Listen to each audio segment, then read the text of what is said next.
आज एक और मंत्री को पूछताछ के लिए बुलाया गया और उन्होंने अपने आप को पाक साफ बता दिया। उन्होंने कहा मेरा कोई नाता ही नहीं है, मैं तो जानता ही नहीं हूं, लेकिन जो ग्रुप ऑफ मिनिस्टर्स थे उसमें उनका नाम था।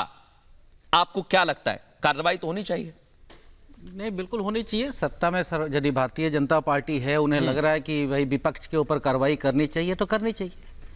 और मैं समझता हूं कि इसीलिए विपक्ष को मौका मिल रहा है बोलने के लिए, चूंकि मौका दे रहे हैं।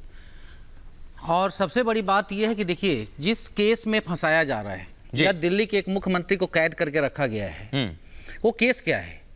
इससे भारतीय जनता पार्टी भाग रही है।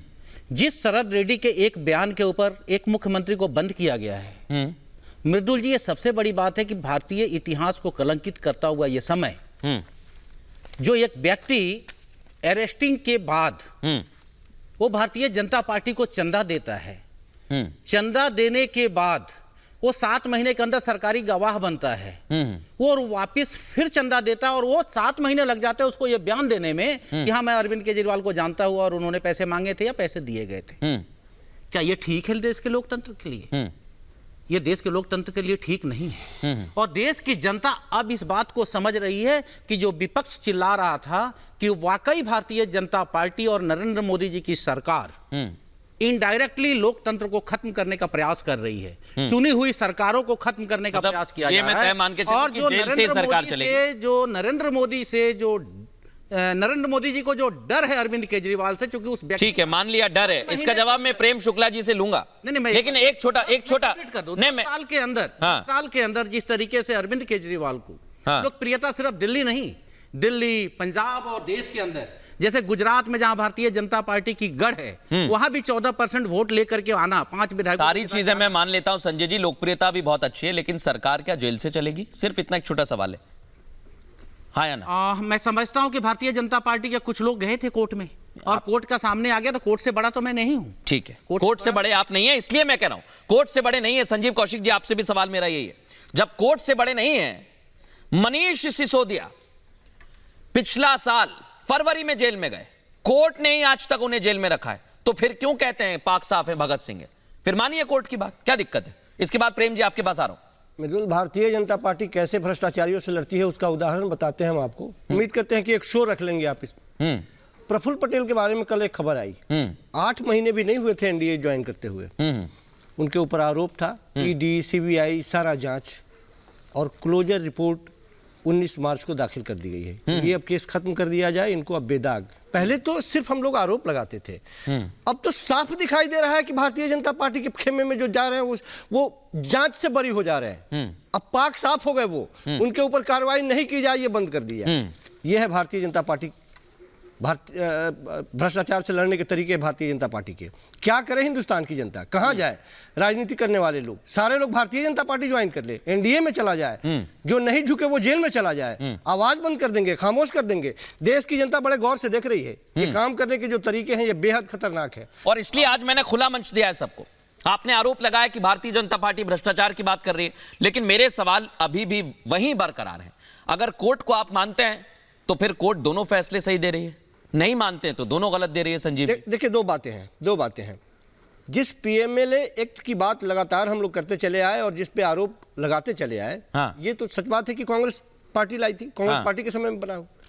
कांग्रेस पार्टी किस उद्देश्य से लाई थी और भारतीय जनता पार्टी किस उद्देश्य से उसका इस्तेमाल कर रही है, ये जानना देश के लोगों को। मैं इसीलिए, देखिए, सारी चीजें मैंने सामने रख दी हैं जनता के। देखिए, 2 बातें होती ये बगल में दिख रहा है, 2 बातें होती हैं। संजीव जी, एक सेकंड। एक तो सिद्ध करना होता है कि नहीं, आप, मैं यही कह रहा हूं सर, ये अगर सिद्ध नहीं हो रहा है तो अगर आपके नेता और मंत्री जो जेल में हैं उन्हें कोर्ट नहीं रखा हुआ है, आप कोर्ट भी गए, कोर्ट से झटका लगा, ये मेरे आरोप नहीं है, मैंने कहा कोर्ट से झटका लगा। और इसलिए मैं प्रेम शुक्ला जी को मैदान में लेके आ रहा हूं, इसलिए लेके आ रहा हूं, प्रेम शुक्ला जी वो आप पर गंभीर आरोप लगा रहे हैं कि भाई आपके पास जो आया वो पाक साफ हो गया। जवाब दीजिए। देखिए किस तरह से झूठ बोला जाता है, किस तरह से आपके शो में ही मक्कारी की पराकाष्ठा की जाती। इसका सबूत है कि श्रीमान संजय मिश्रा ने कहा कि भारतीय जनता पार्टी ने जो है कोर्ट में पीआईएल दाखिल किया था। भारतीय जनता पार्टी के किसी सदस्य ने कोई पीआईएल नहीं दाखिल किया। एक बात। दूसरा झूठ, उन्होंने कहा कि शरद रेड्डी ने भारतीय जनता पार्टी को चंदा दिया। ये इससे बड़ा झूठ, इससे बड़ी मक्कारी, इससे बड़ी धूर्तता कुछ हो नहीं सकती। शरद रेड्डी से भारतीय जनता पार्टी ने 1 रुपए का भी चंदा नहीं लिया है। अरबिंदो फार्मा एक लिस्टेड कंपनी है जिसने जो है स्टॉक एक्सचेंज को 2022 में बाकायदा पत्राचार करके सूचित किया है कि हमारे संचालन से शरद रेड्डी का कोई लेन देन नहीं है। संजय जी को ले आइए। अरबिंदो फार्मा से अगर भारतीय जनता पार्टी डोनेशन लेती है और शरद रेड्डी जो रिश्वत देते हैं आम आदमी पार्टी को, जिसके कारण वो जेल जाते हैं, जिसमें वो अप्रूवर बनते हैं, और आप तो जानते हैं कि अप्रूवर बनने की प्रक्रिया में बिल्कुल अदालत की अनुमति आवश्यक होती है और अदालत अनुमति केस की मेरिट के आधार पर देती है। लेकिन जानबूझकर झूठ बोलना, लफाजी करना, मक्कारी करना और भारतीय जनता पार्टी को बदनाम करने का प्रयास करना, ये सारे भ्रष्टाचारियों, पाखंडियों और झूठों का प्रयास है। लेकिन जनता सत्य से भली भांति सुपरिचित है, इसलिए जनता जानती है कि भ्रष्टाचारी कौन है।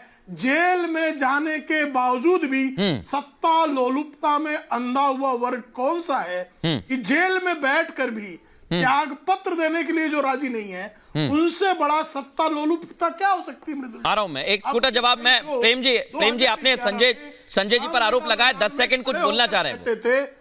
मुझे 10 सेकंड और दे। हाँ, आप ले लीजिए, कंप्लीट करिए, पहले कंप्लीट करें। हाँ, 2011 में जो रामलीला मैदान में अन्ना हजारे की उपस्थिति में कहते थे कि किसी पर आरोप लगे तो उसको तत्काल त्यागपत्र देना चाहिए, बिल्कुल। वो पाखंड और बेशर्मी की पराकाष्ठा में जेल में जाने के बावजूद भी त्यागपत्र नहीं देते।